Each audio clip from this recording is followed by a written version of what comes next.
Bueno, antes de entrar en materia de lo que es Marie Curie, o bueno, Marie Skłodowska-Curie, pero para los amigos, Marie Curie, si os parece, quería simplemente deciros que yo creo que muchos de vosotros ya nos conocéis, tanto a Jesús Rojo, que está allí, no le voy a hacer levantarse, que es muy tímido, en primera fila, como a mí misma, a Cristina Gómez. Somos los dos puntos nacionales de contacto para las acciones Marie Curie y, por supuesto, estamos a vuestra disposición para cualquier duda que tengáis, como ya os ha transmitido Javier. Simplemente comentaros un poco por encima lo que es el objetivo de la Oficina Europea, del Ministerio de MINECO-FECID, del Ministerio de Economía y Competitividad, de donde yo provengo.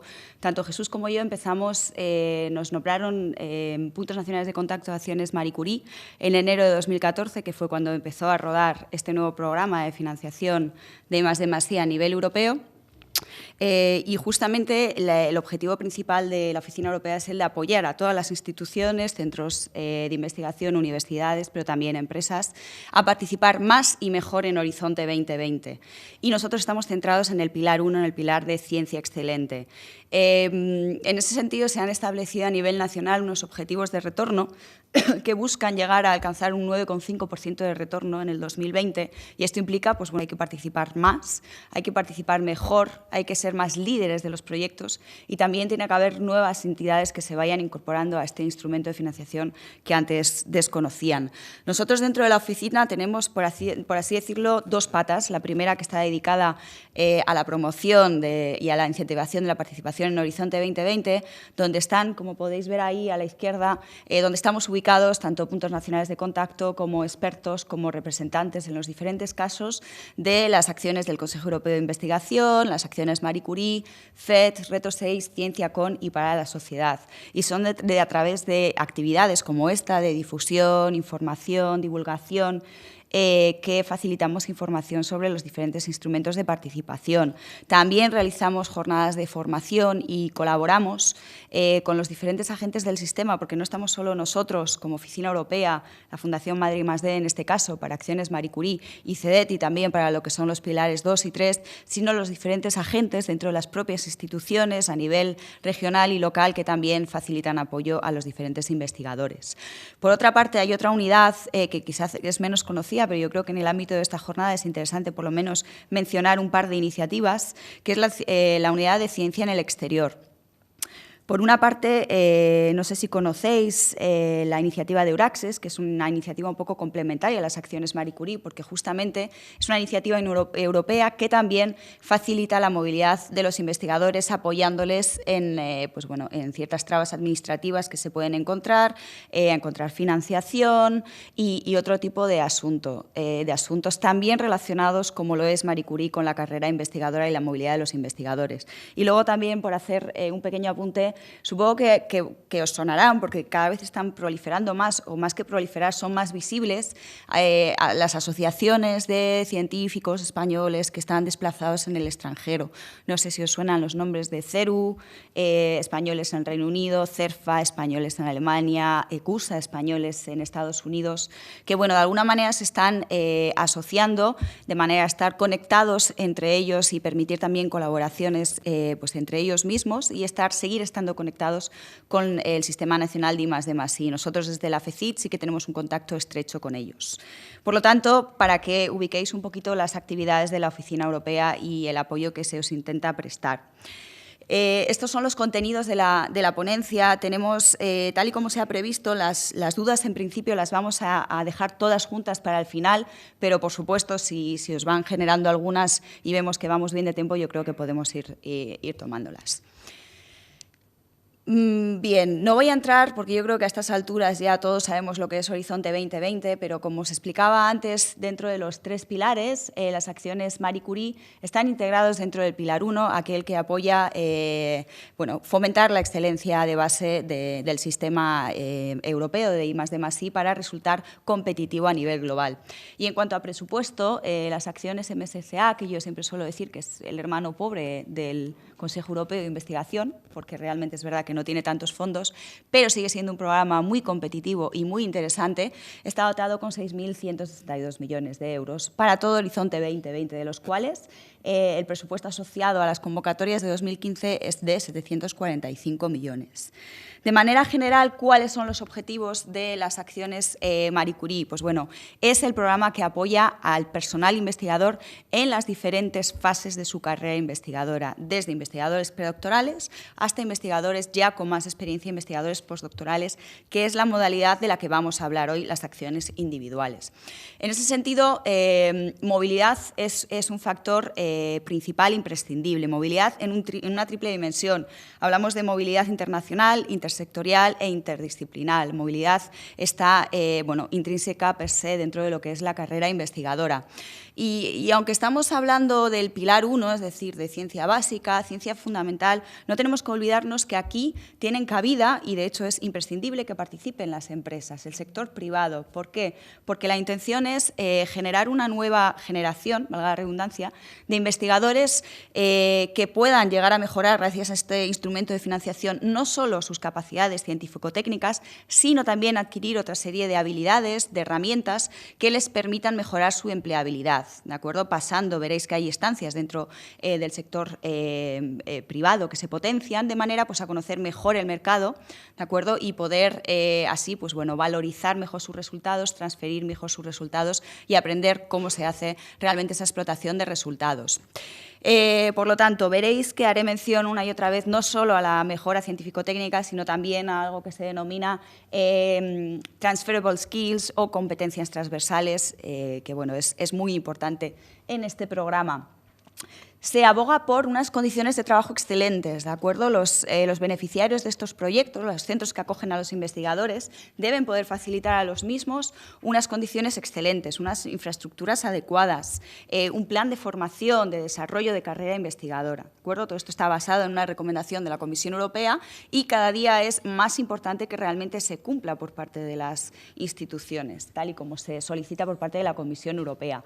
Tenéis que saber que esto son temáticas abiertas, está estructurado en 8 paneles científicos, que son los que tenéis aquí abajo, y no existen topics, como en otras partes del programa Horizonte 2020, sino que dentro de cada uno de estos otros 8 paneles científicos encontraréis diferentes descriptores científicos que os permitirán ver un poco dónde tenéis que enviar vuestra propuesta, a qué panel concreto tenéis que enviar vuestra propuesta cuando la vais a remitir. Haré también énfasis en un par de cuestiones que son generales, son transversales, no solo aplican a las acciones Marie Curie. Al final estamos hablando de fondos públicos, por lo tanto, lo que la Comisión quiere es que estos conocimientos no solo se queden dentro de la comunidad científica, sino que se transmitan a la sociedad en general. Es importante comunicar estos resultados y divulgarlos, que la gente sepa cuál es el beneficio que la sociedad está obteniendo de este tipo de investigaciones. Algunas cifras para que os hagáis una idea de la envergadura del programa. El 7º programa marco, que fue el anterior modelo de instrumento financiero para financiar la I+D+I, dentro del programa People, que antes se llamaba People y no Acciones Marie Curie, veis que hubo alrededor de 50.000 investigadores financiados. Para Horizonte 2020, de 2014 a 2020, se espera que aproximadamente creo que son alrededor de 60 o 65.000 investigadores se beneficien de este programa, de los cuales unos 25.000 serán investigadores predoctorales. Estas son las 4 modalidades de participación de este año, de las acciones 2015.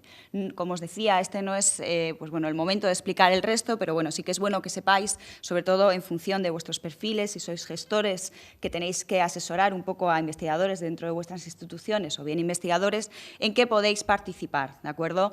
Las acciones individuales las vamos a explicar ahora, ¿de acuerdo? Pero también es interesante que conozcáis las acciones en red, ¿de acuerdo? Creación de consorcios internacionales, en el caso de las ITN, se trata de contratación de investigadores predoctorales en redes internacionales, donde se les permite a los investigadores tener sus propias líneas de investigación y, por lo general, se consiguen leer la tesis al finalizar los proyectos.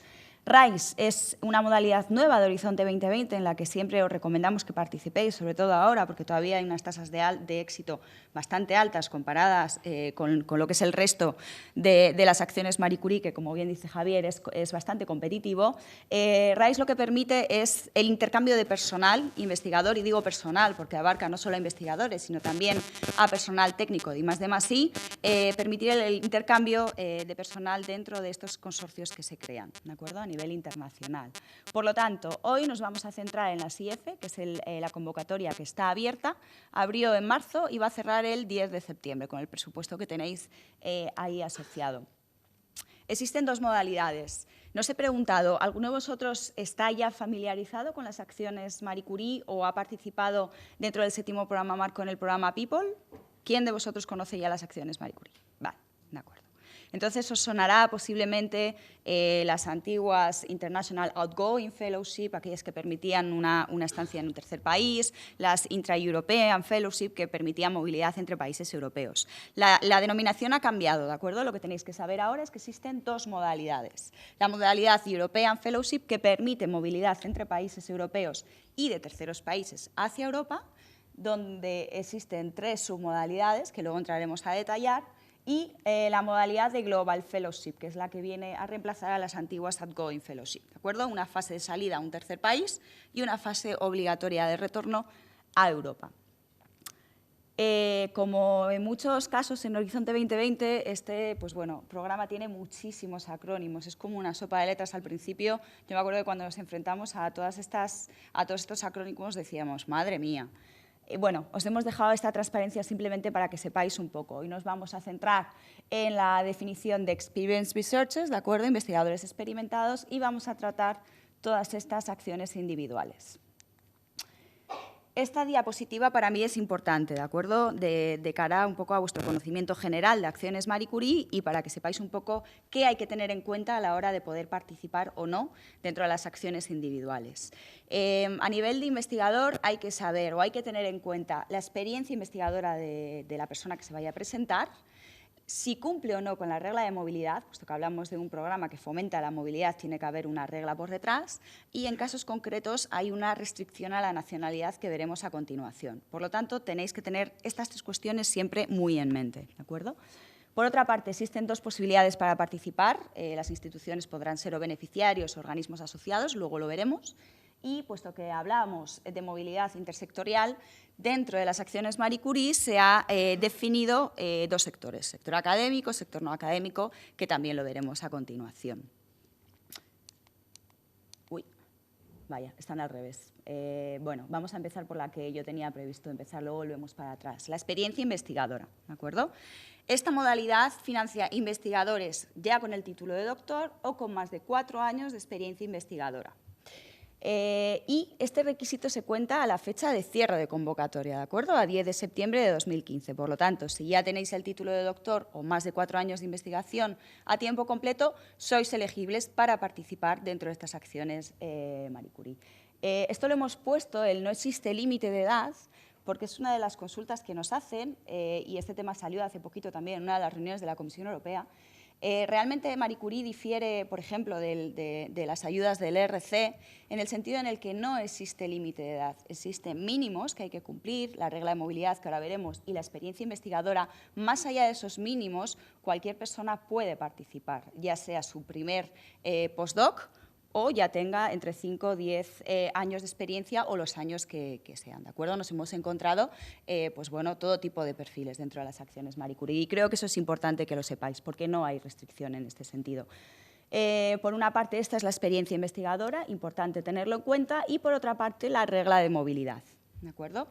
La regla de movilidad general dice que el investigador no podrá haber residido ni trabajado en el país que le va a acoger más de 12 meses en los 3 años previos, de nuevo, a la fecha de cierre de convocatoria, ¿de acuerdo? 10 de septiembre de 2015. Existe una regla de movilidad específica, un poco más relajada, para dos paneles concretos que luego recordaremos, que son aquel que permiten, dentro de las acciones europeas, que permiten el reinicio de la carrera investigadora y la reintegración a Europa. ¿De acuerdo? Ya no hablaremos de que el investigador no puede haber estado 12 meses en los últimos 3 años, sino 3 años en los últimos 5 meses. Por lo tanto, si alguno de vosotros es el caso que quiere solicitar una acción individual, por ejemplo, con la Universidad Politécnica de Madrid, no podrá haber residido en España más de 12 meses en los últimos 3 años en la modalidad general. ¿Vale? Aquí hago un pequeño inciso porque hemos tenido pues bueno, algunas anécdotas con casos concretos de financiaciones que se dan a nivel regional y que permiten la estancia fuera en el extranjero. Bueno, de hecho, este es el caso también de las antiguas International Outgoing Fellowship. Lo que cuenta es la residencia y dónde estáis realizando la investigación, no quién os paga el sueldo. ¿De acuerdo? Digo esto porque hay gente que ahora mismo puede estar en el extranjero y su sueldo está pagado por una institución española. Lo que cuenta es dónde está esa persona ubicada físicamente y dónde está realizando su investigación. Por lo tanto, sería elegible si cumple la regla de movilidad independientemente de quién le pague el sueldo. No sé si hay algún caso aquí, pero bueno, es verdad que nos ha llegado esta situación. ¿Cómo se puede participar en Horizonte 2020 y en el caso de las acciones Marie Curie? Existen dos modalidades.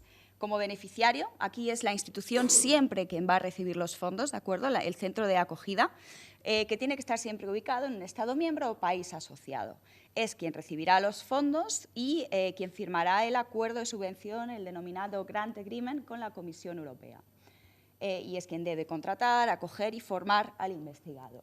Las Partner Organizations son organismos asociados que no contratan directamente a los investigadores, por lo tanto, no reciben fondos directamente y no firman el acuerdo de subvención, pero sí que participan de manera activa en los proyectos, pues por lo general son instituciones que acogen a investigadores en estancias concretas, como puede ser el caso en la modalidad europea, si se quiere realizar una estancia en otra institución europea, o en el caso de las Global Fellowship, la institución ubicada en el tercer país de la fase de salida tiene denominación de Partner Organization.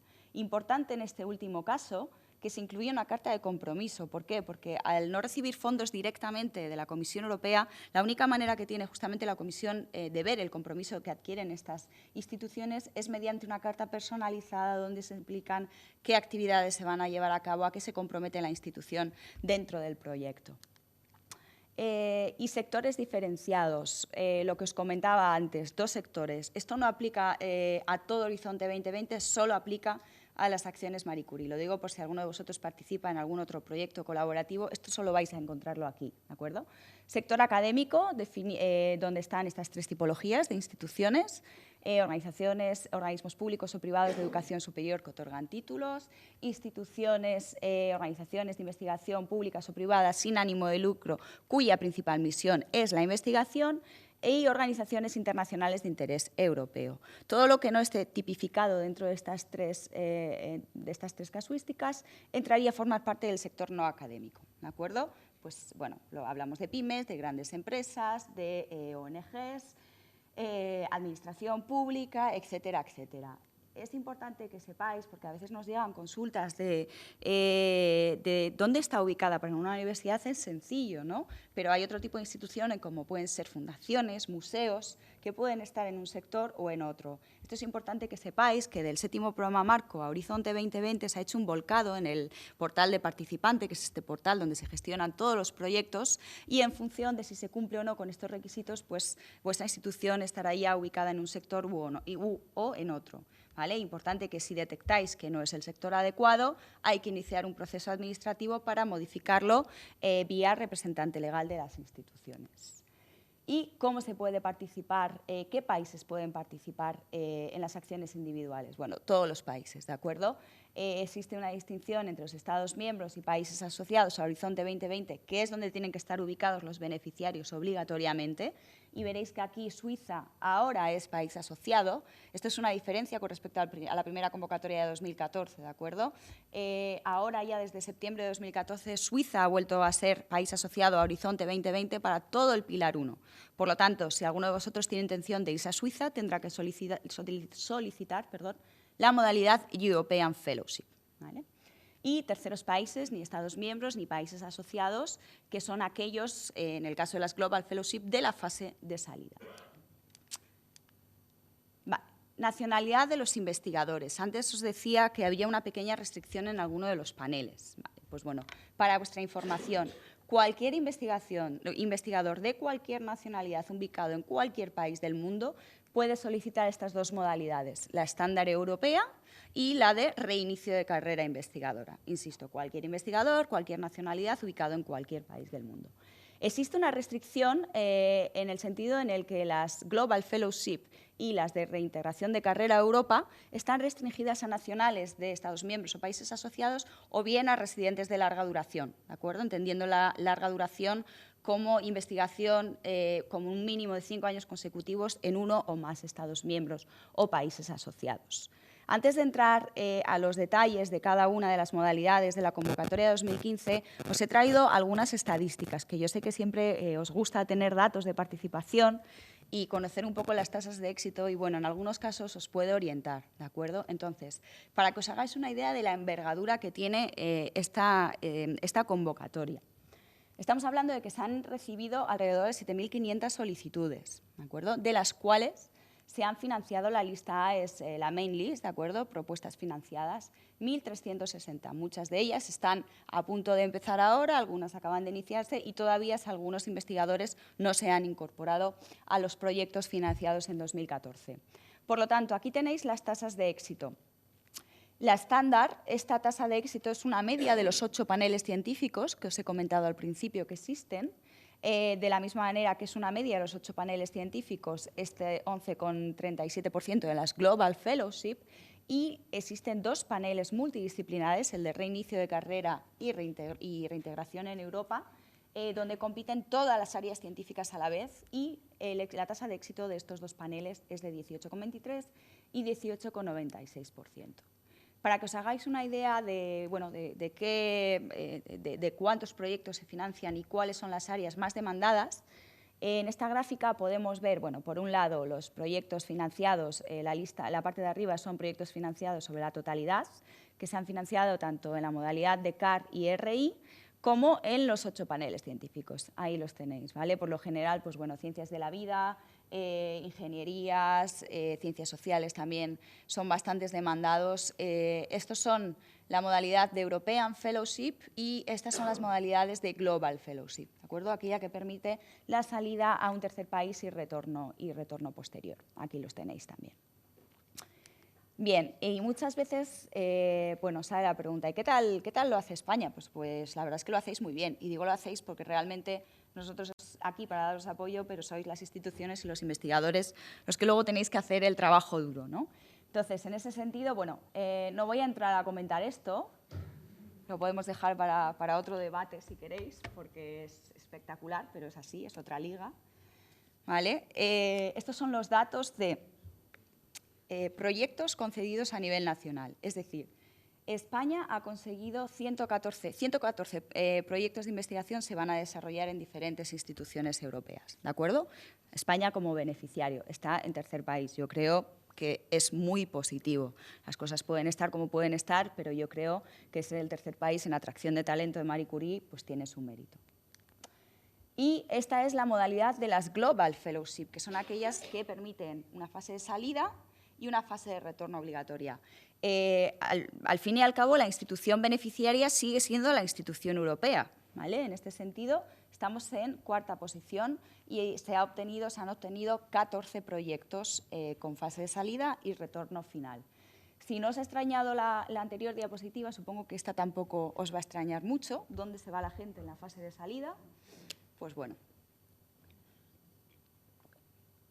ahí lo tenéis, ¿vale? Se van en su mayoría a Estados Unidos. A mí esta diapositiva no me gusta mucho porque creo que mezcla un poco diferentes conceptos, pero bueno, es interesante que la veáis, ¿vale? Estos son los 114 proyectos que os mencionaba antes de recepción, atracción de talento, y este azul que veis aquí son los investigadores que se van en función de su nacionalidad. Esto no significa que todos estos españoles estén en España, sino que simplemente en función de la nacionalidad que se incluye dentro de la parte administrativa. Esta es la nacionalidad de los fellows que salen. Y estas diapositivas yo sé que también son de vuestro interés. Esta es la nota del examen, ¿vale? Esto es lo que tenéis que tener. Luego, a nivel de evaluación, yo lo comentaré brevemente, pero supongo que luego también el evaluador que tenemos a posteriori lo comentará.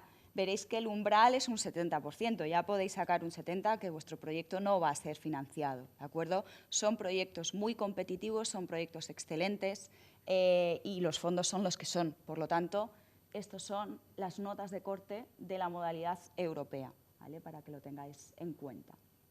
Os dejo que los leáis y cada uno se identifica con su correspondiente área. Y estas son las notas de corte de la modalidad de Global Fellowship, ¿vale? Que son más altas todavía que las europeas.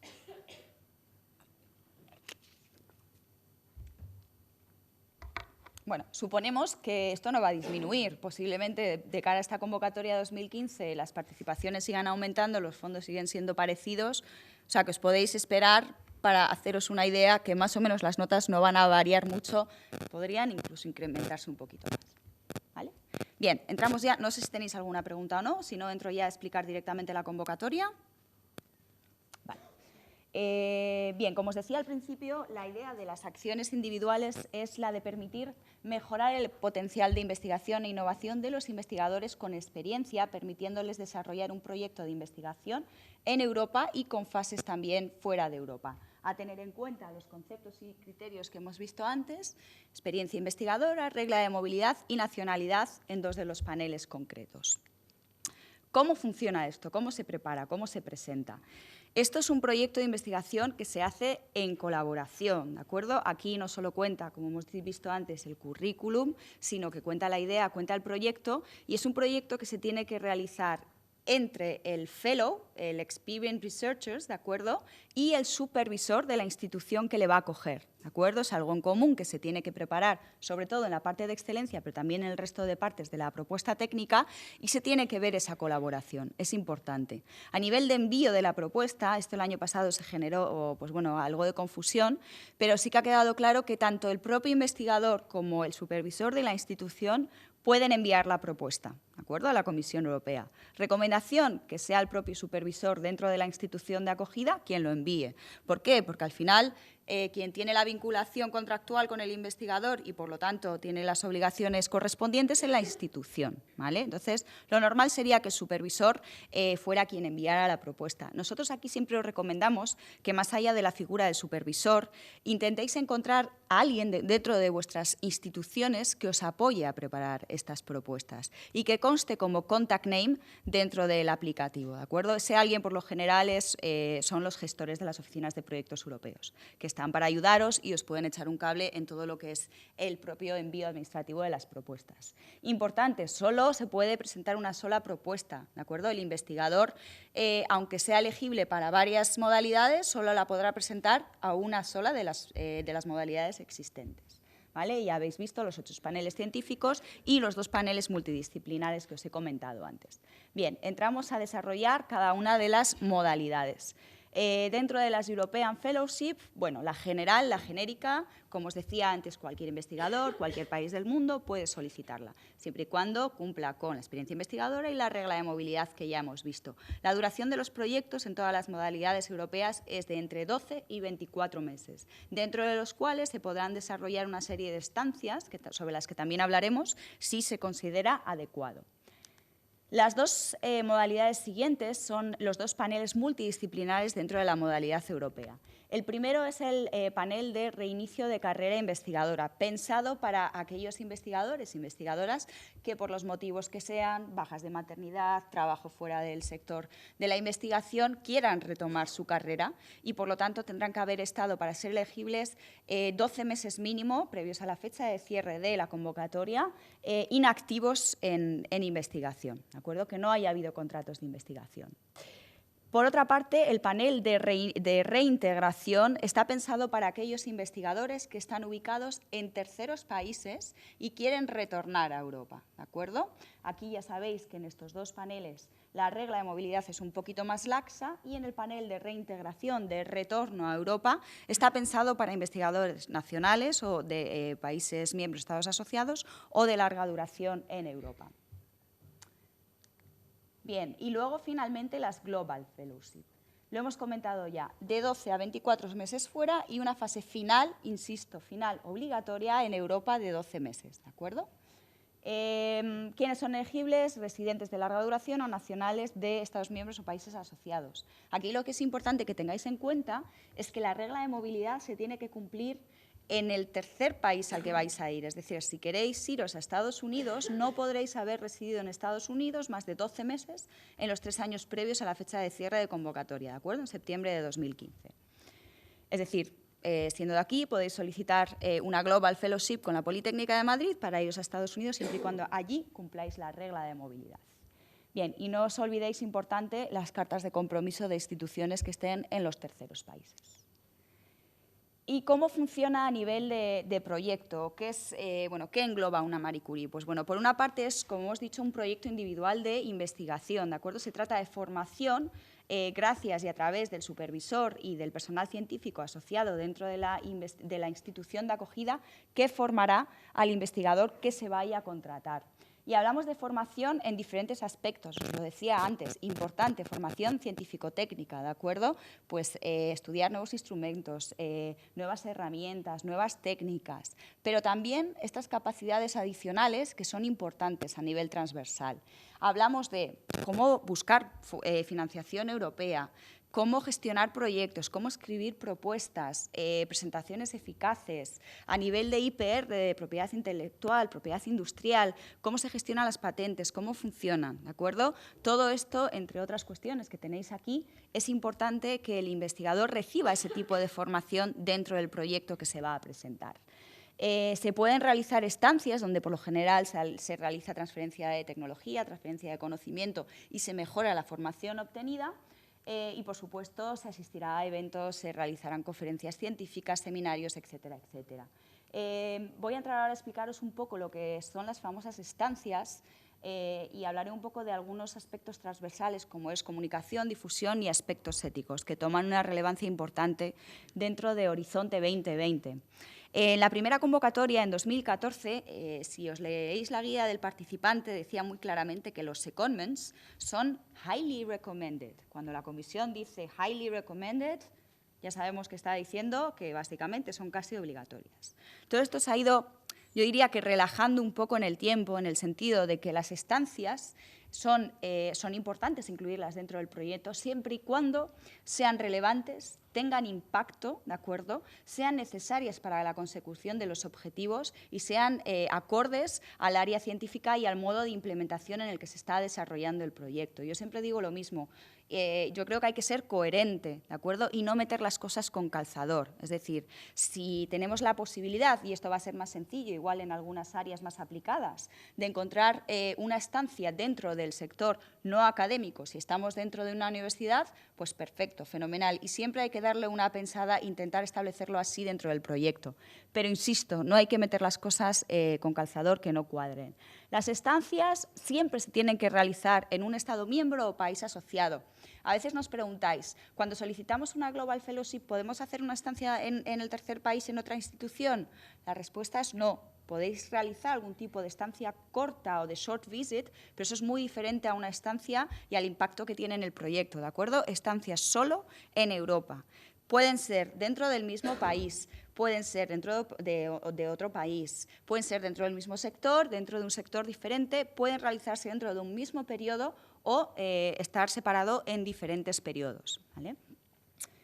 Importante que sepáis que no hay que cumplir ninguna regla de movilidad para las estancias, ¿de acuerdo? Olvidaros de la regla de movilidad en las estancias, que a veces también nos surgen dudas. La regla de movilidad solo aplica a la institución que os contrata. A la estancia solo os van a acoger temporalmente, ahí no aplica ninguna regla de movilidad. Y para estas estancias a nivel europeo no hace falta carta de compromiso tampoco, ¿de acuerdo? Esto es importante. Tendréis que justificarlo claramente en la propuesta técnica y dentro de la parte administrativa A, por lo menos el aplicativo era así el año pasado, este año todavía yo no he tenido oportunidad de entrar, pero parece que solo os va a dejar incluir, en el caso de que tengáis más de una estancia, Solo una partner organization, ¿de acuerdo? Deberéis incluir la primera en el tiempo.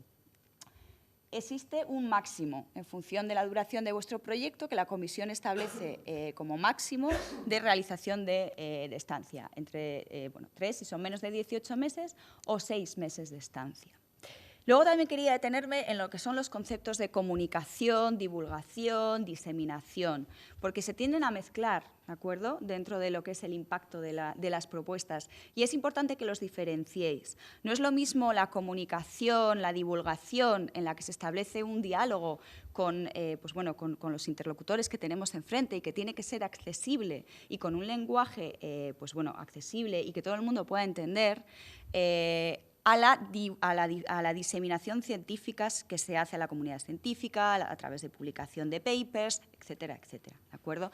Importante, por lo tanto, compromiso público, que está, lo que os decía un poquito antes de los fondos públicos, toda esta información y todos estos resultados tienen que ser visibles para la sociedad en general. Tenéis que intentar despertar en los chavales vocaciones científicas. Tenéis muchísimas actividades que se financian, alguna de ellas incluso la Noche de los Investigadores, que seguro que os suena dentro de las propias acciones Marie Curie, participar, la Semana de la Ciencia, la Noche de los Investigadores, jornadas de puertas abiertas, charlas en institutos, en coles, ¿vale? Intentar ser creativos. Luego lo comentaré en la parte de evaluación, pero aquí es importante no ir siempre a lo mismo, la web, redes sociales. Hay que intentar innovar un poquito, ¿vale? Y ser consciente de esas diferencias, ¿de acuerdo? Una cosa es la diseminación científica, publicación de paper, publicación en acceso abierto, conferencias científicas para un público concreto y la comunicación y divulgación general.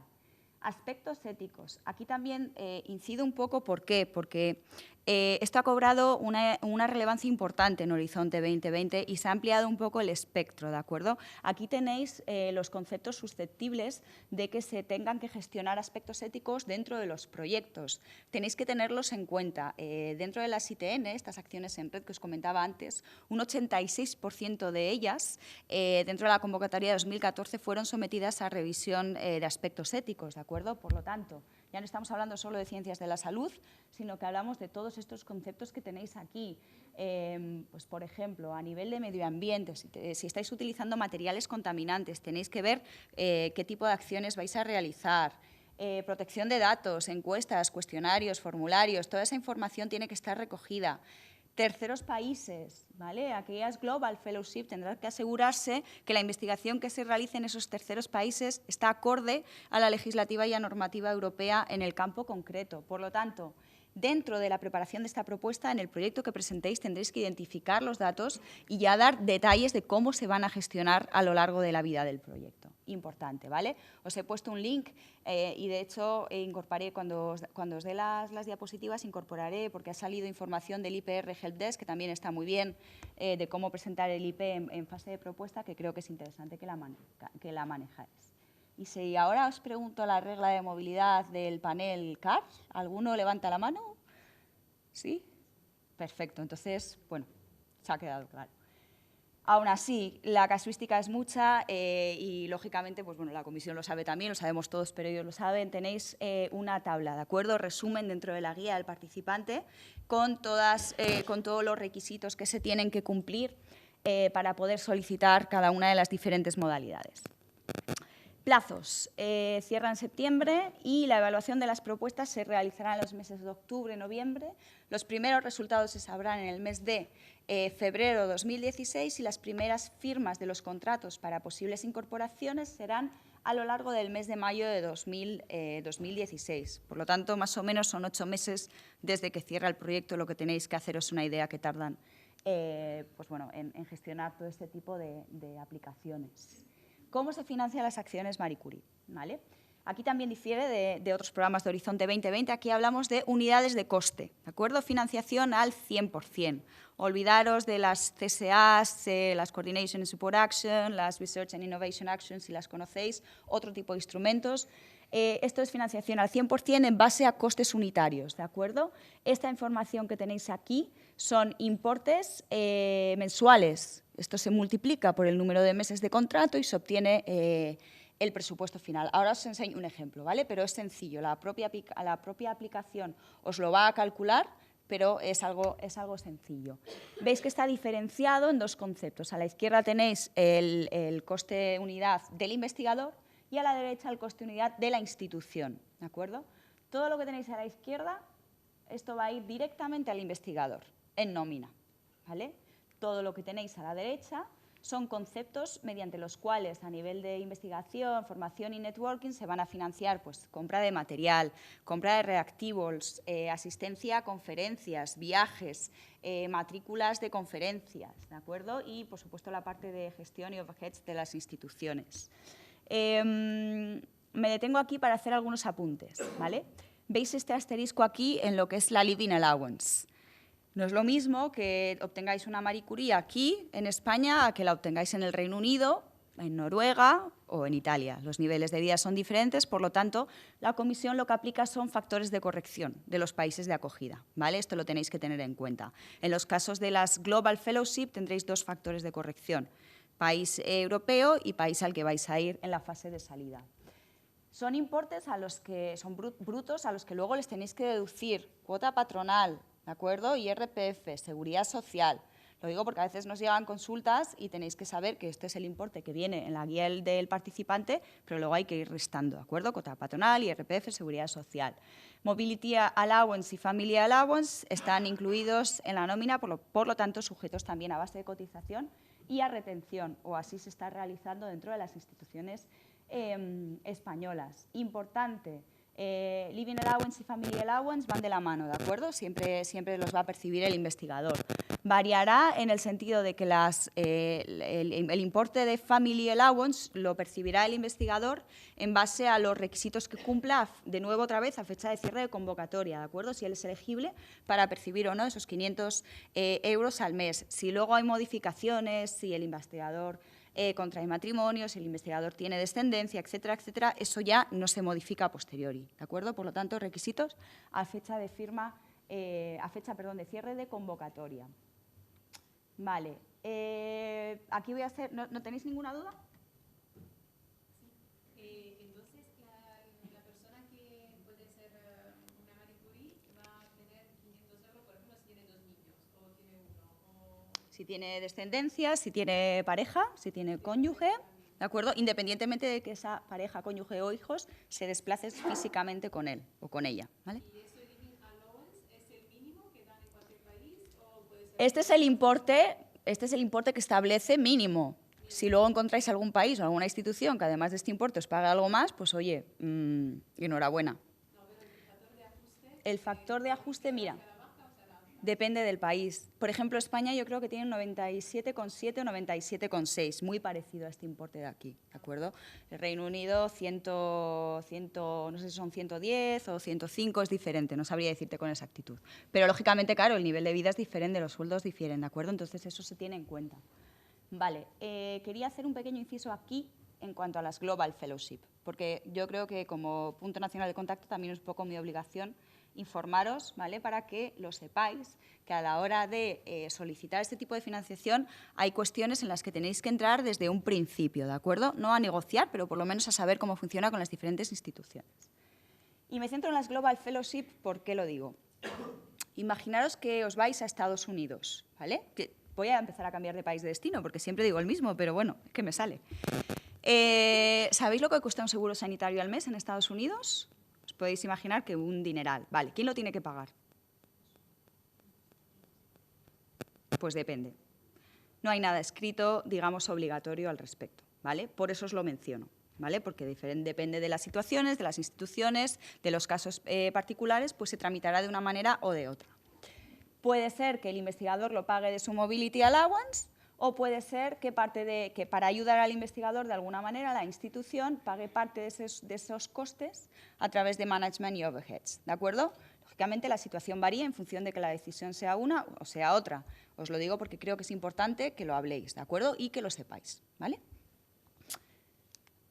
Vale, así es como se calcula el presupuesto. Es muy sencillo lo que os decía antes. Aquí tenéis un ejemplo de una Global Fellowship. País de acogida en Europa, Francia, ¿vale? Aquí está pues el coeficiente de corrección, aquí lo tenéis. Número de meses, en este caso son los 12 meses de retorno. Se multiplica todo, se obtiene, en este caso no hay Family Allowance. Fase de salida, Estados Unidos, coeficiente de corrección, número de meses, y se obtiene el total. Es muy sencillo, ¿vale?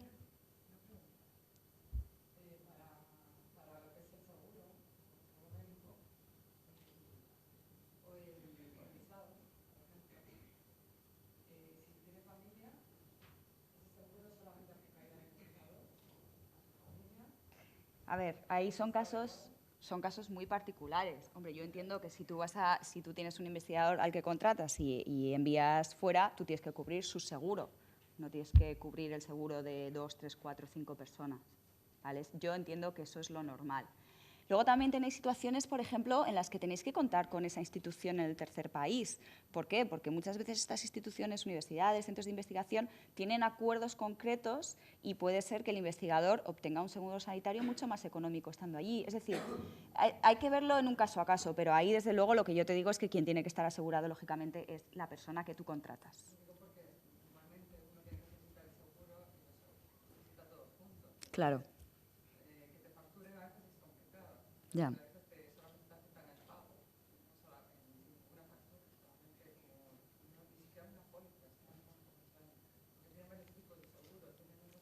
Claro. Uh-huh.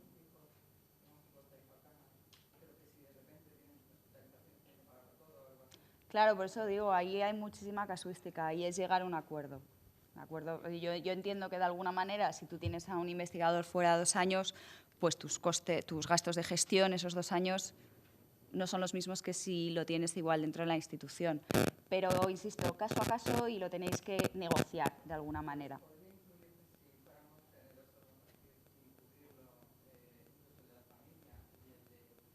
Ten en cuenta que... No, mira, a efectos de justificación, que es una cosa que se me ha olvidado comentaros, luego nos van a pedir una justificación de factura que gastas en un catering, en el viaje de tal o de cual. Esto, a nivel de auditoría, bueno, puede llegar todo tipo de auditoría, por supuesto, pero a nivel de justificar no tenéis que aportar ese tipo de justificación, ¿de acuerdo? Lo que se solicita es que la actividad técnica se haya desarrollado. Por lo tanto, ¿vale? Unit cost, pues en principio lo tienes que utilizar como consideres. No tiene por qué penalizar. No, claro, insisto, es que no van a entrar a ese nivel de detalle y eso es algo, es un acuerdo al que vosotros tenéis que llegar. Oye, yo creo que los investigadores encantadísimos si llegáis a ese acuerdo, ¿vale? Pero vamos. Bien, bueno, esto lo tenéis, de todas maneras las diapositivas las vais a tener y las partes de la propuesta. Entramos en lo que sería un poco criterios de evaluación y cómo preparar los proyectos como tal. No voy a entrar en lo que es la parte A, porque es toda la parte administrativa. Para esto es importante que contéis con el personal de apoyo de las diferentes instituciones, ¿vale? Que os ayuden a entrar en el aplicativo, que lo conozcáis. Y donde sí nos vamos a centrar es en la parte B, la propuesta técnica como tal, ¿vale? La parte B tiene el formato que tenéis aquí, ¿vale? Excelencia, impacto e implementación, que son los 3 criterios de evaluación, de hecho, de la mayoría de programas de Horizonte 2020, donde tenéis un límite de páginas, 10 páginas, para desarrollar esas 3 secciones, ¿vale? Y luego, a posteriori, tenéis que incluir información sobre el currículum del investigador, las capacidades de las instituciones de acogida, aspectos éticos, ¿vale? Esto ya veis que está fuera de páginas, por lo tanto, podéis desarrollar lo que consideréis oportuno. Y en el caso en el que proceda, cartas de compromiso de las instituciones de terceros países, ¿de acuerdo? Solo en la fase de salida. Aquí tenéis los 3 criterios. Peso 50, 30, 20. Como os decía al principio, hay un umbral de 70, pero ya sabéis que con 70 no vais a recibir, en principio, esa financiación, es complicado que se dé, ¿vale? Estos son los criterios desarrollados. Quería entrar brevemente en alguno de ellos, aunque sé que luego tenemos también la charla del evaluador, pero más que la del propio evaluador, que por supuesto os va a aportar su experiencia, yo como punto nacional de contacto sí que quería transmitiros igual algunos tips, algunos truquillos que tenéis que tener en cuenta, o por lo menos para guiaros un poco cómo tiene que ser la redacción de estas partes, ¿vale? En ese sentido, dentro del apartado de excelencia tenéis los 4 subapartados, y esto lo iba a decir después, pero lo adelanto ya. Innovar se innova en el proyecto, pero en la plantilla hay que utilizar la que está dentro del template B, ¿vale? No cambiéis porque, no sé, parecen cosas así, parecen nimiedades, pero es que nos encontramos con gente que cambia de sitio los subcriterios, en fin. Hay que seguir paso a paso y a pie de la letra cada uno de criterio, subcriterio, criterio, subcriterio, pregunta que se hace, respuesta que se le tiene que dar, ¿de acuerdo? Hay que redactar e informar sobre cada uno de los aspectos que nos van a solicitar. En cuanto a la excelencia, importante, pues explicar el estado del arte, ¿de acuerdo? Que esté bien planteado, que los objetivos científicos estén bien planteados, que la metodología sea excelente y esté concretada y bien detallada dentro del proyecto, que se especifiquen qué avances científicos se van a desarrollar dentro del campo del que estamos hablando, cuál es el problema y cómo lo vamos a solucionar nosotros, ¿de acuerdo? Se tiene que explicar también la transferencia de conocimiento que se va a generar por ambas partes, tanto por parte del investigador que va a la institución de acogida y viceversa, ¿de acuerdo? Aquí importante en la fase, en las Global Fellowship también incluir la fase de retorno y explicar cómo se va a retornar a Europa este conocimiento que está generándose fuera, ¿de acuerdo? También importante hablar de la calidad de los supervisores que os van a acoger, pues qué visibilidad internacional han tenido, coordinación de proyectos, supervisión de PhDs, ¿de acuerdo? Y cómo se va a integrar el investigador, cómo os vais a integrar dentro del grupo de investigación en el que vais a ser contratados. Capacidad del investigador, estamos hablando de investigación puntera, porque yo soy el investigador adecuado y perfecto para realizar este proyecto, ¿vale? Por otra parte, a efectos de impacto, está dividido en dos apartados. El primero, en el que se tiene que reflejar claramente diferentes impactos. Impacto a nivel de carrera investigadora, ¿de acuerdo?, a medio y largo plazo. Impacto y beneficio a nivel socioeconómico para Europa. De nuevo, estamos pensando que esto es un instrumento de financiación que nos va a permitir repercutir estos beneficios a nivel europeo, ¿de acuerdo?, a toda la sociedad, a nivel de generación de conocimiento científico, etcétera, etcétera. ¿Cómo se van a realizar estos impactos dentro de estos dos aspectos? Y luego esto os lo detallaba ya antes, ¿de acuerdo? Importante establecer un plan de comunicación con actividades concretas. A veces nos encontramos propuestas en las que nos dicen, pues voy a ir a conferencias, talleres, charlas, seminarios. Vale, pero tendrás que decirme a qué conferencia vas a ir, porque tú en tu área sabes cuál es la conferencia top a la que sabes que tienes que ir porque es necesario. De la misma manera que vamos a publicar en revistas de alto impacto, bien, pero ¿cuál? No todo el mundo tiene por qué publicar en un Nature, ¿de acuerdo? Hay que ir al detalle y hay que ser muy concreto, ¿vale? También a nivel de difusión, diseminación de resultados científicos, dentro de Horizonte 2020 el Open Access es obligatorio, ¿de acuerdo? Publicación en revistas de alto impacto sí, pero también repositorios abiertos. Y luego, por otra parte, esto también lo comentaba antes, hablar de explotación de resultados. Si se prevén patentes, pues de alguna manera también hacer un estudio del estado de la técnica. Y en cuanto a management, aquí, pues bueno, esto es jerga también de proyectos europeos, ¿no? Lo que os van a pedir es coherencia y cómo se va a desarrollar, cómo se va a gestionar todo este proyecto. Aquí hay, pues bueno, una serie de terminología que tenéis que conocer, pues como son los paquetes de trabajo, los deliverables, los milestones, tenéis que detallarlos, incluirlos dentro del apartado que corresponda.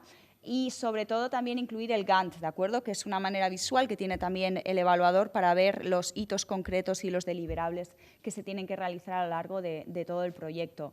Gestión de apoyo, estructuras de apoyo. Aquí siempre decimos que es importante que contéis con la gente que está trabajando en la institución de acogida y que os ayuden a identificar cuál va a ser el mecanismo de seguimiento, cómo vais a hacer estas reuniones de seguimiento y mentorización con el supervisor, quién os va a ayudar, la Oficina de Proyectos Europeos, tienen o no tienen experiencia ya en participación en proyectos anteriores, cómo se va a gestionar de alguna manera los fondos, apoyo del Departamento de Recursos Humanos, es decir, todo eso hay que identificarlo también dentro del proyecto. Risk management, importantísimo. Todo proyecto de investigación tiene un riesgo, pero, y eso es normal y eso tiene que estar ahí, pero hay que intentar de alguna manera indicar al evaluador que si hay un riesgo yo sé cómo lo puedo contener o tengo una serie de planes B para contrarrestar y realizar acciones si son necesarias, ¿vale? Y, bueno, más conceptos en los que tampoco voy a entrar porque luego tenemos también un evaluador para ello.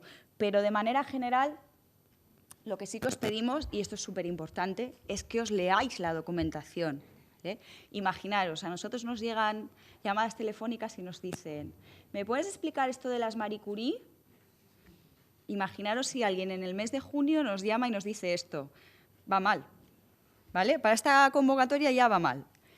Importante, el Work Program, la guía del participante, las preguntas frecuentes, toda esa documentación la tenéis ya a vuestra disposición y es importante que la consultéis y que la leáis detenidamente, porque ahí encontráis todos los criterios, toda la información sobre la propuesta técnica, está ya a vuestra disposición, ¿vale? Lo que os decía antes, la información tiene que ir en el apartado concreto, porque el evaluador tendrá su checklist y estará intentando identificar, pues bueno, aquí tengo información sobre innovación, bien, correcto.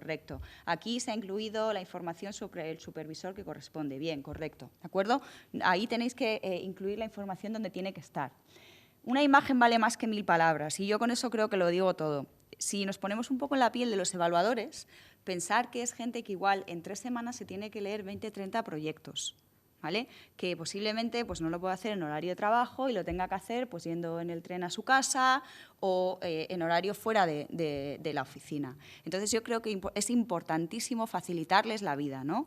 Pues si tenéis dentro de la parte de metodología de investigación, por ejemplo, si tenéis algún tipo de gráfico, elemento visual que ayude al evaluador a tener una visión concreta, pues a veces es más sencillo eso y es más valioso eso que no mucho más texto comprimido, ¿vale? Yo creo que ese tipo de cuestiones son importantes. Al final se trata de alguna manera de seducirles un poco, ¿no? Tener en cuenta que hay evaluadores que van a ser expertos en vuestra misma área concreta, en vuestra línea de investigación, y otros que van a tener un perfil mucho más general. Por lo tanto, hay que encontrar un equilibrio, ¿no?, entre lo que estamos escribiendo, que no sea excesivamente técnico ni excesivamente general. Yo entiendo que esto es complicado y encima en 10 páginas, ¿vale? Vale, peso de cada criterio, sí, importante, excelencia, es un 50%. Y bueno, de hecho, por lo general, las mejores notas, porque es vuestro trabajo y sabéis cómo hacerlo perfectamente, son de excelencia. Pero ojo, no todo es excelencia, ¿vale? Recordar, impacto un 30%, implementación un 20%, y es ahí donde hay que rascar esas pequeñas décimas que van a hacer la diferencia entre proyectos financiados y proyectos no financiados. Por lo tanto, nosotros os aconsejamos que le dediquéis el espacio y el cariño necesario también a estos dos apartados de los criterios de evaluación.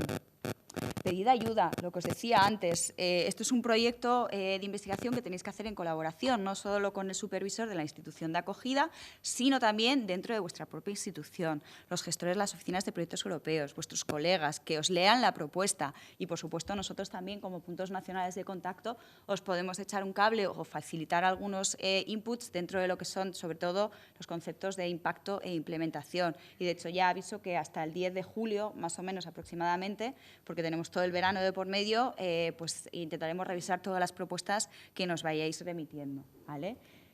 Y yo sé que a veces son obviedades, me las vais a perdonar, pero las tengo que decir. No lo dejéis para el último minuto. El año pasado, yo no sé tú, Jesús, pero yo me encontré con 2 personas, yo creo que lo habíamos hablado, que no pudieron enviarlo porque lo dejaron para el último día, literalmente para el último día, y cuando le fueron a dar submit, pues bueno, no les funcionó.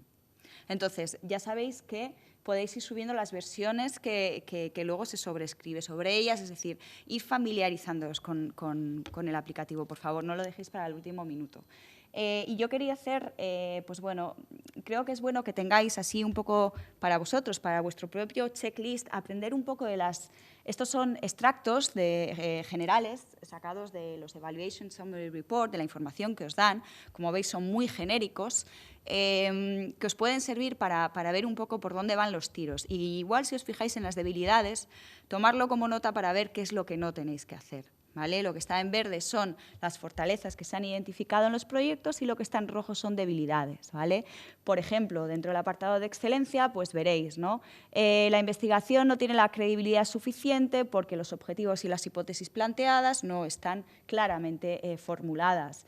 En cuanto a los hosting arrangements, donde van a estar ubicados el investigador, pues no está bien descrito. En fin, no hay mucha discusión o no hay mucha información sobre los aspectos multidisciplinares, interdisciplinares del proyecto, ¿vale? Que lo tengáis en cuenta. No voy a entrar a detallar cada uno de ellos, pero yo creo que aquí lo más interesante, sobre todo, es, bueno, lógicamente, lo positivo, tomar los aspectos positivos, lo que veáis que se valora.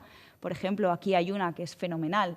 Cuando os llega los beneficios de la propuesta de investigación, están muy acordes pues bueno, con los aspectos del ERA, ¿no? del área de investigación europeo. Esto es fantástico porque significa que estáis alineados y en sinergia con lo que la Comisión Europea quiere. Esto es buenísimo tenerlo aquí. Como lo tengáis aquí abajo, ya es otra historia, ¿vale?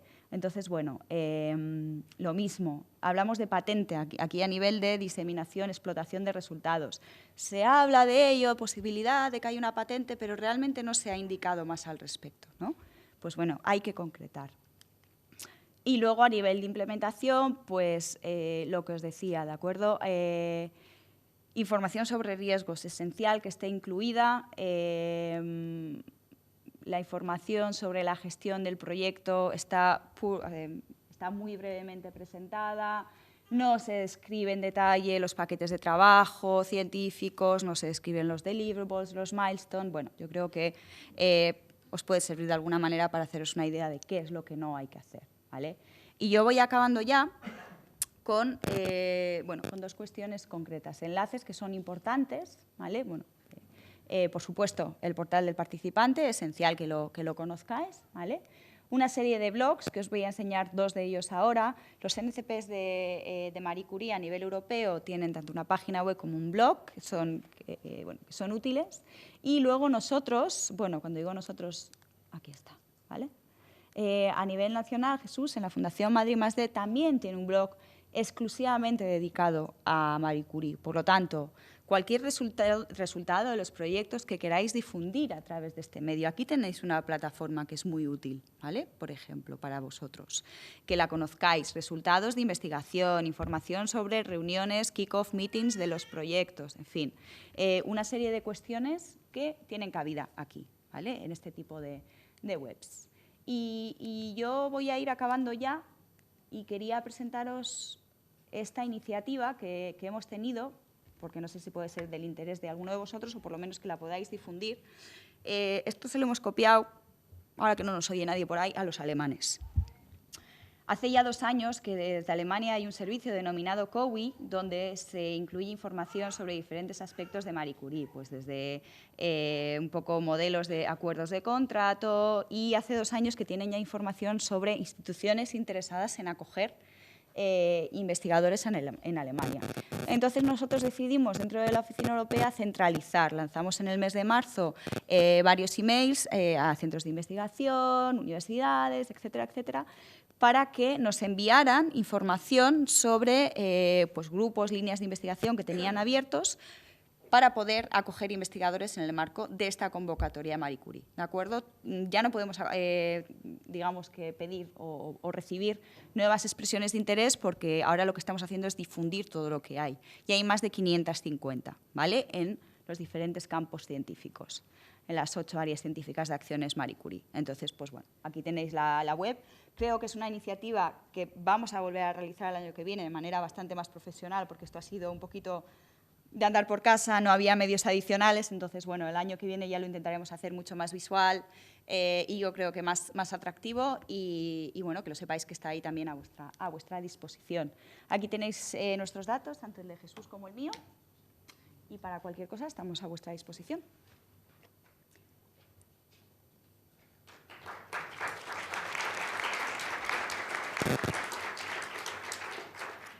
No sé si queréis hacer alguna pregunta ahora o las hacemos luego, como tú quieras, Carmen. ¿Ahora? Vale. Sí. Bueno, no sé quién estaba antes. Un segundito, que como estamos por streaming, para que se pueda oír, para que nos puedan oír desde allí, si nos importa el micro. Gracias. Sí.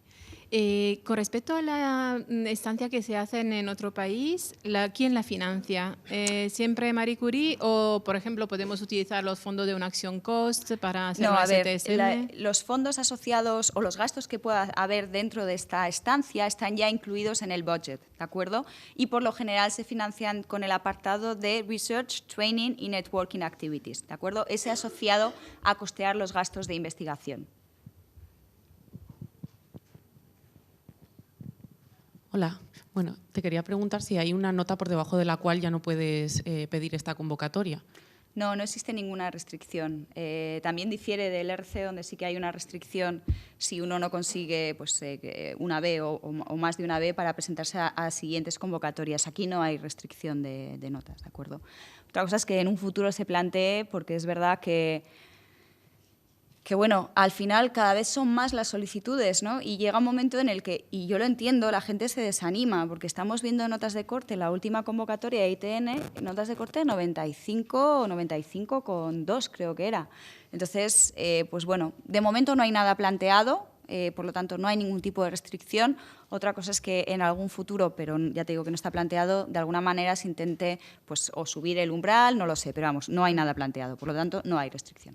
Y te quería preguntar si los resultados que habéis enseñado ahora, es que alguna vez te he escrito para preguntarte si ya han salido en la página web, porque lo que yo sé es que había filtraciones y por eso me enteré yo de la nota de corte de, bueno, de la parte que yo, bueno, eché una el año pasado. Sí. Y vale. por eso me enteré, porque hubo filtraciones, pero me parece un poco así que no haya salido todavía resultados oficiales.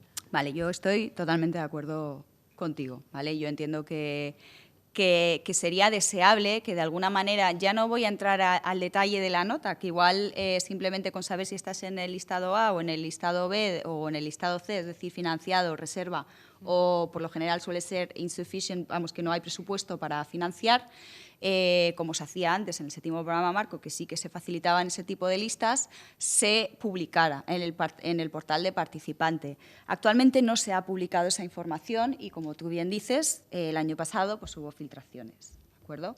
Hubo un par de países en los que se filtraron las notas un poco por desconocimiento, porque había gente que había entrado nueva, cuando sabéis que al final esta información es confidencial, ¿de acuerdo? Existieron filtraciones y, de hecho, las notas de corte oficialmente, como las habéis visto aquí, no están publicadas en ningún sitio, pero bueno, están en Internet. Entonces, yo casi prefiero haberlas cotejado y os las doy, que es lo más sencillo, que no que tengas que tirar de foros para saber las notas de corte, ¿no? Pero bueno, estoy de acuerdo contigo. Yo también considero que de alguna manera tendría que haber más información publicada en el portal del participante. En relación con la convocatoria del año anterior, sí que se ha publicado hace poquito, a finales de mayo, creo que fue el 28, 29 de mayo, una pequeña información dentro de la sección de updates, ¿de acuerdo?, de actualizaciones de los calls. Eso sí que tenéis que meteros porque van publicando información. Entonces, lo que sí que se ha informado es que ya se ha iniciado negociaciones con algunas de los proyectos que estaban en lista de reserva. ¿Vale? Gracias. Entonces, bueno. Hola, hola. Bueno, gracias por la charla. Yo tengo una pregunta que no he visto en las preguntas frecuentes y tal, no encuentro información sobre esto en concreto. Yo soy investigador experimentado por los pelos, porque de hecho no soy ni doctor todavía, lo seré en 20 días si la cosa va bien. Entonces, veo que lo que más pesa es el proyecto, realmente, no tanto el currículum, pero yo tengo un currículum, pues estoy empezando, entonces tengo pocas publicaciones y tal. La pregunta es, ¿tiene sentido que una persona en mi fase de la carrera académica se plantee entrar en este fregado, se embarque en esto, o mejor me espero a más adelante? Bueno, yo os voy a dar el punto de vista desde el punto de vista de un NCP, ¿vale? Luego tenemos un evaluador en la sala, entonces posiblemente os pueda dar otra versión.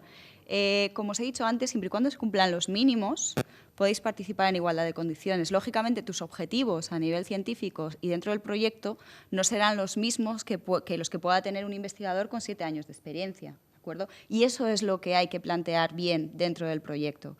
Ya te digo, nosotros conocemos a gente, yo ahora mismo me estoy acordando, por ejemplo, de una chica de Pamplona que bueno, solicitó nada más sacarse el título, su primer postdoc fue una Marie Curie, por ejemplo, ¿vale? Y también conozco el caso de, pues bueno, de un profesor ahora mismo que está en la Comunidad Valenciana, que ya tiene mucha más experiencia y también es Fellow Marie Curie. Entonces, yo creo que ahí lo importante es identificar claramente dentro del proyecto cuáles son tus objetivos y cuál va a ser el impacto de la Marie Curie dentro de tu carrera, ¿vale? Y, lógicamente, pues las fases de la carrera son diferentes y así se tiene que explicar dentro del proyecto, ¿vale? Hola, Cristina por Sí, aquí. vale. Bueno, quería hacer un par de preguntas. Bueno, una es si en convocatorias posteriores se prevé un aumento de presupuesto en Marie Curie Individual Fellowships.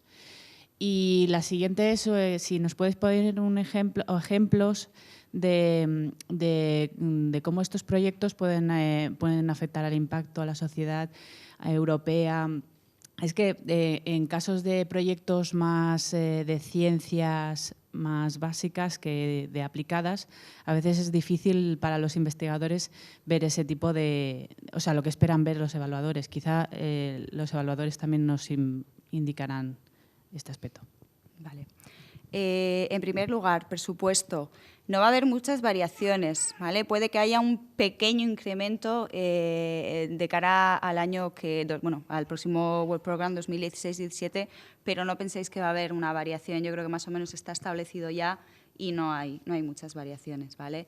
Y bueno, en cuanto a los impactos, pues yo sí que ahí me gustaría que luego el evaluador desarrollara un poco más que yo, pero sí que es cierto que depende mucho del área, como tú bien dices, ¿no? Pues una cosa es, igual una ingeniería que es mucho más aplicada tendrá un impacto posiblemente mucho más cercano a mercado, ¿vale? En cuanto a comercialización o explotación de los resultados, que se puede dar en otro tipo de proyectos, igual, pues no lo sé, de ciencias sociales, pero esto es generalizar, ¿de acuerdo? Y las generalidades tampoco son buenas, que se puede tender más pues a algún tipo de impacto en cuanto a estudios, a decisiones políticas o a acercamiento a decisores políticos. En fin, eso ya difiere dentro de cada uno de los proyectos.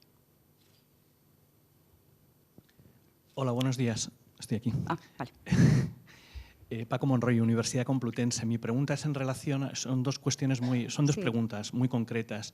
Es en relación al Open Access y en relación al IPR, a la gestión de la propiedad intelectual. El Open Access, ¿golden o green? Es decir, ¿hay presupuesto, hay cabida en el presupuesto para publicación en acceso abierto que haya que pagar? Sí. Porque hay que pagar típicamente del orden de 1.500 euros por publicación, y entonces eso sube una cantidad importante. Y luego el IPR, hacer una patente europea cuesta un dinero. ¿Hay cabida dentro del presupuesto de una...? En cuanto a deciros cuál de las dos vías tenéis que elegir, ahí ya no me puedo meter porque no soy experta en el tema. Pero en cuanto a cabida de costes, sí. Dentro del apartado de Research, Training, Networking Activities se pueden costear estos conceptos. Tienen cabida, por supuesto. Hola, muy buenas. Ven aquí, si quieres, Jesús. Una patente nacional no es muy cara, pero si quieres hacer una europea o una PCT, se te lleva 30.000 euros. No vas a tener presupuesto. Lo que sí que tienes que plantear en la propuesta es la estrategia de protección de tus resultados y las posibilidades de explotación, pero no de que vayas a solicitar una patente con una acción individual porque no te llega. Publicar sí, pero si estamos hablando de una PCT a nivel mundial, creo que es más interesante que si vas a traer a un fellow, que ese fellow haga una estancia en una institución o una empresa con experiencia y con patentes en su cartera, que creo que es lo más realista que puedes plantear.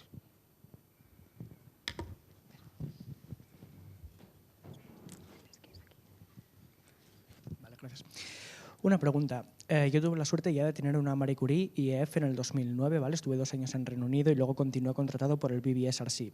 Acabo de volverme a España hace un mes escaso. Entonces la pregunta es, yo potencialmente soy elegible para un nuevo fellowship aquí en España. ¿Estamos bien vistos a aplicar una segunda vez? ¿Se nos permite...? Sí. Mientras que no se solapen en el tiempo, es decir, que la ejecución no puede darse de 2 proyectos en el mismo tiempo, por supuesto. Hay gente que tiene más de una Marie Curie. Ahí, insisto, de nuevo, cuando tú plantes el proyecto tienes que decir qué background has adquirido ya y qué experiencia te ha facilitado tu primera Marie Curie y qué vas a sacar de esta segunda. Pero sí, además, bueno, hay casos que decir que no serías el único. Vale, gracias.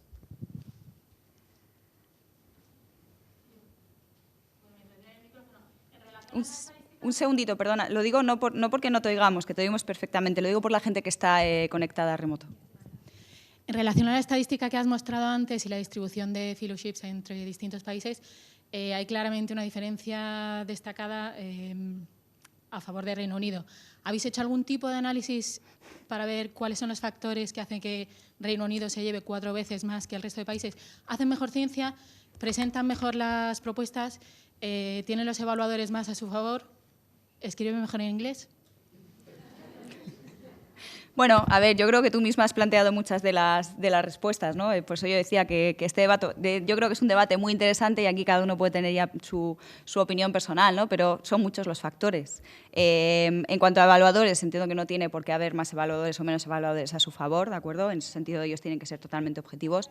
Pero sí que es cierto que bueno, pues que tienen, por ejemplo, tienen muchísimos más recursos de los que podemos tener nosotros, especializados dentro de las propias instituciones para preparar este tipo de proyectos. Tiene una estructura muy potente y, bueno, los datos están ahí. Análisis como tal no se ha hecho, pero, bueno, yo creo que un poco todas las cuestiones que has mencionado tú se nos pueden ocurrir a todos. Claro.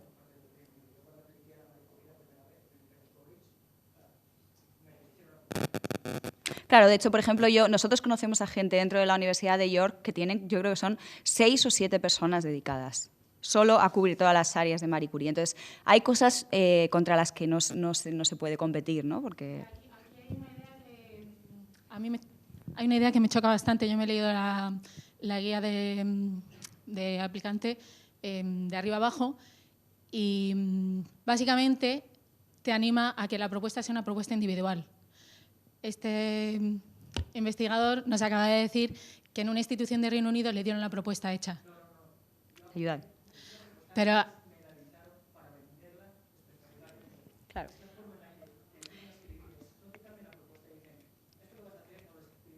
Claro. O sea, que es una cuestión de infraestructura y apoyo de las instituciones. No te cambian la ciencia, no te cambian la excelencia, los 4 primeros puntos, pero te ayudan con todo lo demás. Claro, que es ahí donde yo os decía que tenéis que intentar que, bueno, que esto se da en el Reino Unido y lo hace muy bien, pero ojo, no nos olvidemos que aquí tampoco no se hace tan mal, ¿no? Entonces, hay que apoyarse en esta gente que tiene especializada la propia institución para que os den pautas para escribir el proyecto. Y luego... Yo a veces digo esta frase que, bueno, a veces puede sentar mal, pero esto es un poco una acción de marketing. O sea, es tu ciencia lo que estás vendiendo, pero la tienes que hacer apetecible a la persona que la va a leer. Y al final te tienes que vender. No tienes que, vamos a ver, no puedes decir en Impacto que vas a estudiar el cromosoma 43, vas a encontrar la vacuna contra el cáncer de útero y vas a quitar el hambre en el mundo. O sea, tienes que ser realista, pero tienes que ser ambicioso también, ¿no? Y demostrar que, bueno, tienes el liderazgo y la capacidad como investigador para realizar un proyecto excelente, ¿vale? Entonces yo, bajo mi punto de vista, tiene parte de acción de marketing todo esto. Y bueno, hay instituciones que lo hacen, que ayudan más, ¿no?, a darle esa forma, esa maquetación, que otras. Yo tenía un par de cuestiones. La primera es, ¿hay alguna diferencia reseñable entre una acción financiada con un cofund que no has mencionado en la charla y las global de la Marie Curie? Porque da la sensación de que, en principio, los requisitos son muy similares. Lo que pasa es que las cofund, bueno, hay pequeñas diferencias. Y respecto a esto, hay las cofund parece que están muy... por ejemplo, es que tú lo has mostrado ahí en una de las transparencias con la convocatoria que teníais publicada en el blog del consorcio MVision. Ajá, sí, sí. Esas, por ejemplo, van muy enfocadas a la obtención de un producto comercializable, real. Y me da la sensación de que en las Marie Curie quizá eso queda un poco fuera del objetivo de las becas, ¿no?, de los contratos. Bueno, se la voy a dejar a Jesús esta. Te lo voy a contestar yo porque, bueno, el COFAN Envision es de la Fundación Madrid+D, es un proyecto de investigación con el MIT. El COFAN es un programa dentro de las acciones Marie Sklodowska-Curie de cofinanciación. La institución beneficiaria plantea un programa en este caso hay de predoctorales y de postdoc, y tú planteas la idea del programa. Nuestro programa está muy cercano al mercado, es de ingeniería en imagen biomédica y tú pones las reglas de participación porque la mitad de la financiación viene de la institución, la otra mitad viene de la Comisión Europea, de la REA. Las reglas de participación son similares, pero el objetivo de tu programa puede ser diferente. En este caso, nuestro COFAN es temático y nosotros lanzamos el área científica, son los fellows quienes lanzan su idea de proyecto, porque es un bottom-up como en las individuales. Funciona un poco diferente, pero hay ese carácter cercano al mercado, pero también hay otros COFAN solamente, por ejemplo, yo recuerdo el Instituto de Astrofísica italiano solamente contrataba investigadores italianos que estuvieran en el mundo y que quisieran retornar a Italia. Tienen unas características peculiares porque es la institución que pone la mitad de la financiación y la otra mitad de la comisión. En este caso funcionan similares porque las condiciones económicas son similares, no tienen que ser las mismas de las individuales, pero entra ahí un poco los intereses de la institución de acogida.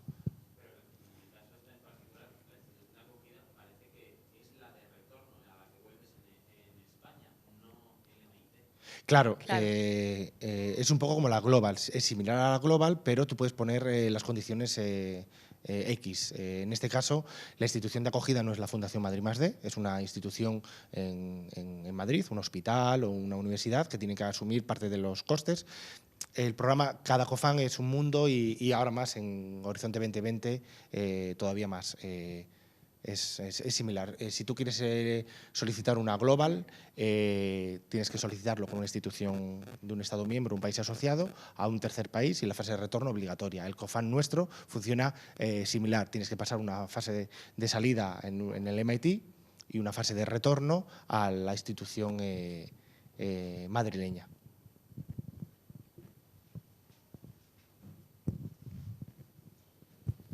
Hola, gracias por la charla. Tengo un par de preguntas, bueno, 3 preguntas, algunas genéricas. En el caso del panel CAR, ¿qué se considera una interrupción de la actividad investigadora? Si es por una cuestión de publicaciones, por una cuestión de contratos, etcétera. Otra cosa, cuando pides, dicen que solo puedes presentar una sola solicitud, ¿se refiere solo a las Individual Fellowship o realmente en todo el programa Marie Curie? Hay instituciones, por ejemplo, que tienen programas de intercambio y de movilidad cofinanciados por el programa Marie Curie, pero no especifica, no sé si son compatibles con la presentación de una IF. Y luego hay una cosa un poco más específica. ¿Algún motivo por el cual el panel de humanidades tenga la nota de corte más alta? Gracias. Vale. En cuanto al panel CAR, se pueden dar publicaciones dentro de esos 12 meses de inactividad, ¿vale? La comisión aquí a lo que se refiere es a que no haya un contrato como tal, ¿vale? Asociado a investigación, pero se puede dar, bueno, por lo que sea, que en ese plazo pues haya alguna publicación que se haya dado, ¿vale? Vale. Y, por otra parte, cuando yo me refería a que solo se puede solicitar una propuesta, es el Experienced Researcher, ¿de acuerdo? La institución, lógicamente, los beneficiarios pueden participar y participan, de hecho, en diferentes modalidades, ¿vale? Tú, como investigador, solo puedes solicitar una sola modalidad de las propuestas. Te puedes presentar, de hecho, a una EF si quieres, a una EF o a una CAR o a NRI, la que proceda, y a la vez, si quieres, puedes solicitar una RC, a la vez puedes solicitar un COFAND que esté publicado en algún sitio. Por solicitar no hay incompatibilidad. En el caso en el que tú seas beneficiario, tendrás que decidir con qué te quedas, ¿no? Vale, o sea, las incompatibilidades solo dentro del programa IF, entonces. Claro. Vale. Solo una propuesta a una de las modalidades. Vale. Ya pasamos con las últimas preguntas. Vale, es una pregunta muy rápida. ¿Vosotros, como punto nacional de contacto, ayudáis a los investigadores que van a realizar la Marie Curie en España o también que hacen proyectos para pedirlas para afuera? Vale. Nosotros, como puntos nacionales de contacto, atendemos las consultas de todos los investigadores. Hay una diferencia, ¿vale? Nosotros a un investigador que se va fuera no le vamos a revisar la propuesta, porque tiene más sentido, más lógica, por muchos motivos, que se lo revise el NCP que está en destino. Por muchos motivos. Primero, porque nosotros tenemos que darle prioridad a la gente que viene aquí, sea de donde sea y esté donde esté. Y luego porque hay conceptos como son actividades concretas, igual en difusión o en comunicación, que, por ejemplo, bueno, aquí tenemos la Semana de la Ciencia, yo no sé qué tienen en Austria. ¿Sabes lo que te quiero decir? Que hay apartados donde se puede entrar a detalles que lo normal es que sea o el NCP o la persona de la institución de destino quien realice esa revisión. Pero insisto, las dudas telefónicas, llamadas, correos a todos los investigadores. Buenos días. A ver, 2 preguntas. Dentro del panel CAR, ¿es necesario que en este momento la institución aquí en España haga una muestra de interés? La página... Vale, no, la página... Esta iniciativa es algo complementario que nosotros hemos ofrecido, ¿vale? Y que está ahí disponible y que lo que queremos ahora, lo que estamos haciendo es darle difusión, pues un poco a través de todas estas asociaciones de científicos en el extranjero que os hemos comentado antes, pero no solo de los españoles, que decir, esto al final está abierto a todo el mundo. Nosotros nos encantaría que todo el que solicitara o viera esta expresión de interés fuera alguien que estuviera fuera y se quisiera volver a su tierra, pero esto está abierto a todos los investigadores y es información que está publicada ya y que es complementaria, o sea, que decir que a la institución de acogida le puede llegar la solicitud del investigador por cualquier medio. De acuerdo. Y segunda pregunta. En el periodo de actividad, completando la pregunta previa, dentro del panel CAR se ha hablado de temas de contratos de investigación, se permiten publicaciones. ¿Qué pasa con algún contrato de docencia?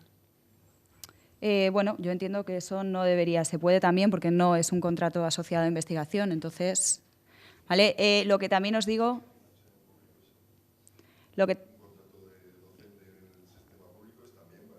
Sí. Lo que también os digo es que algunos casos se ha dado la situación en la primera convocatoria en la que ha habido, bueno, y esto también es bueno que lo sepáis, redistribución, es decir, hay gente que ha aplicado al panel CAR y que, llegado el momento de verificar la elegibilidad, la comisión ha remitido un email a los investigadores diciendo: consideramos que no eres elegible porque efectivamente hay un contrato que hace que tú no puedas estar en el panel CAR. Te vamos a pasar al panel EF dentro del área correspondiente. ¿Estás de acuerdo? Sí, no.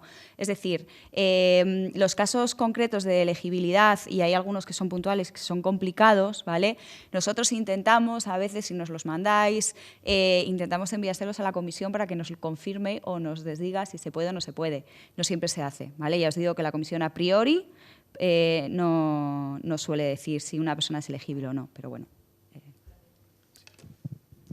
Hola Cristina, bueno, gracias por la charla. Yo estoy ahora mismo terminando el doctorado y te quería preguntar por el tema de los 4 años que son necesarios para poder pedir. Porque yo no voy a leer la tesis antes del 10 de septiembre y yo, en mi caso, yo hice 5 años de licenciatura y luego estoy ahora en mi 4.º año de investigación y he hecho, en 4 años está en un programa que he hecho 2 años de máster y el doctorado a la vez. Entonces, los 2 años en los que estaba haciendo el máster cuentan dentro de los 4 pues años. A ver, que son ahí lo que necesarios. tenéis que ver es, y esto os lo tiene que certificar la institución, ¿vale? La universidad en concreto. En principio, ahora mismo, tal y como está la situación, tú tienes que haber acabado el máster para empezar a computar esos 4 años de investigación. Es cierto que en el plan antiguo sí que había licenciaturas que daban derecho a embarcarse directamente en el doctorado. Eso es ver en qué situación está, hablarlo con la universidad y que te lo acredite, porque puede variar. Vale. Y muy rápido, para poder acreditar los 4 años, ¿es necesario haber estado contratado los 4 años?